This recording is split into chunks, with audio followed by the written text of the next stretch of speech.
আসসালামু আলাইকুম রহমতুল্লাহ। আলফানেট থেকে আপনাদেরকে শুভেচ্ছা। আজকে আমি আপনাদেরকে দেখাবো কিভাবে আপনারা WHM প্যানেলে টু ফ্যাক্টর অথেন্টিকেশন এনাবল করবেন। প্রথমে আমি WHM প্যানেলে লগ ইন করে নিব। আপনারা দেখতে পাচ্ছেন আমি ইতিমধ্যে WHM প্যানেলে লগ ইন করেছি। তো সার্চ অপশন থেকে টু ফ্যাক্টর অথেন্টিকেশন লিখে আপনারা সার্চ করবেন। টু ফ্যাক্টর অথেন্টিকেশনে যখন আপনারা আসবেন, আসার পরে ম্যানেজ মাই অ্যাকাউন্টে আপনারা ক্লিক করবেন। তারপর সেট আপ টু ফ্যাক্টর অথেন্টিকেশনে আপনারা ক্লিক করবেন।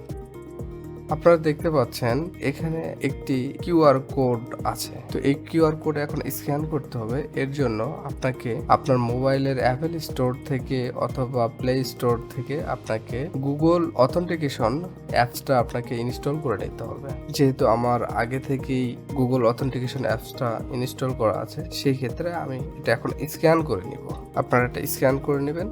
স্ক্যান করার পরে আপনারা 6 ডিজিটের একটি কোড পাবেন। সেই কোডটা আপনারা সিকিউরিটি কোডে দিয়ে দিবেন। তারপর কনফিগার টু ফ্যাক্টর অথেন্টিকেশনে আপনারা ক্লিক করবেন। আর সফলভাবে WHM প্যানেলে টু ফ্যাক্টর অথেন্টিকেশন এনাবল হয়েছে। আশা করি আমার এই ভিডিওটি দেখে আপনারা বুঝতে পারবেন কিভাবে WHM প্যানেলে টু ফ্যাক্টর অথেন্টিকেশন কনফিগার করতে হয়। আসসালামু আলাইকুম রহমতুল্লাহ।